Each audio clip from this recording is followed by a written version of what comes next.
8월 14일 불과 며칠 전 김정은이 북한 군인들에게 무력 통일을 과감하게 선포했어. 평화적 통일은 존재할 수 없으며 오직 북한이 무력으로 대한민국을 흡수하겠다는 의지를 보인 거야. 한국은 미국을 등에 업고 북한을 먹어치우려 했으니 북한이 무력으로 한국을 이기는 게 유일한 뜻이라고 선포했어. 최근 들어 탄도미사일 도발을 빈번하게 하는 김정은이 괜히 이런 말을 했을까? 2024년 11월 김정은은 3차 세계대전이 임박했다며 군 장교들에게 전쟁 준비를 주문했어. 우크라이나에 대한 미국 지원을 비난하며 3차 세계대전 발발 가능성까지 언급했어. 국제사회로부터 비난받는 핵 무력 강화 노선과 러시아 파병의 정당성을 부여하기 위한 행보였지. 김정은은 전쟁은 결코 남의 일이 아니며 먼 미래의 일도 아니다라고 말했어. 이후 북한의 국제외교 행보에는 두드러지는 일들이 일어났어. 중국, 벨라루스의 독재자들이 북한 땅에 땅을 밟으러 온 거야. 벨라루스는 러시아의 우크라이나 침공을 적극적으로 지지한 국가고 우크라이나전 파병 이후 북한과 벨라루스의 관계도 부쩍 가까워지고 있어. 벨라루스 대통령 알렉산드르 루카센코는 1994년 집권한 이후 30년 넘게 독재해왔어. 30년 넘는 그의 재임 기간 동안 북한에 방문한 적이 없었는데 왜 하필 이 시기에 방북한 걸까? 깊이 생각해보기 위해 벨라루스의 지정학적인 특징을 볼 필요가 있어. 러시아의 우크라이나 침공 이후 벨라루스는 러시아의 군 투입을 열어주는 출입문 역할을 했어. 최근 젤렌스키 대통령은 벨라루스에 공격하겠다고 경고하기도 했지. 중국이 필리핀, 대만과의 군사적 긴장감이 높아지는 이 시기에 북한이 동아시아에서 해야 할 지정학적 역할이 벨라루스와 비슷한 점이 많아. 중국이 전쟁을 시작할 경우 북한은 군사적 충돌을 유발해서 주한미군이 중국에 대응하지 못하도록 묶어줄 필요가 있어. 마치 벨라루스의 지정학적 포지션과 유사한 역할인 거지.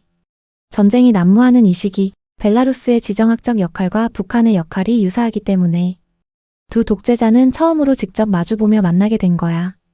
그리고 2달 뒤쯤 시진핑이 7년 만에 북한에 방북했어.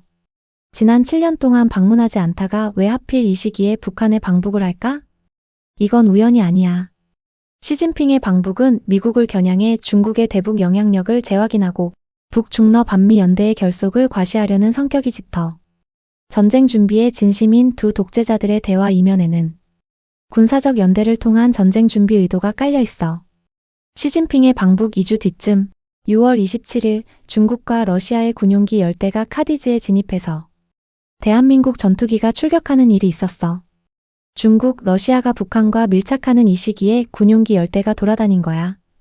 이미 북한과 군사적 연대가 깊은 중국, 러시아의 군용기가 카디즈에 접근해온 움직임에 주목할 필요가 있어. 북한은 지난 몇 년간 러시아의 전쟁에 적극적으로 참여하며 발판을 마련했어. 8월 우크라이나 국방부 정보총국 자료에 따르면 북한이 러시아의 추가 파병을 통해 오는 11월 말까지 파병 규모를 5만 명까지 늘릴 계획을 검토한다는 정보가 있어. 우크라이나와 국경을 접한 러시아 서부 3개 주에 북한 병력을 배치한다는 전략이야. 북한은 러시아의 전쟁에 직접 뛰어들어 실전 경험을 쌓고 드론 운용 전술을 배우고 있어.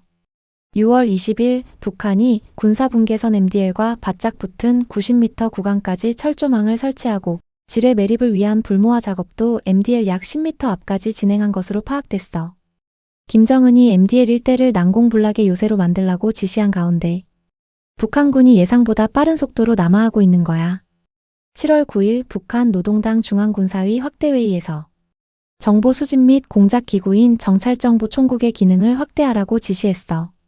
조선중앙통신에 따르면 김정은의 지시사항은 2가지야.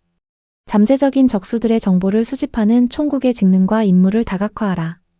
그리고 군사정찰 및 정보첩보 능력을 획기적으로 높이라는 명령이야. 잠재적 적수란 대한민국은 물론 미국, 일본 등이 포함이야.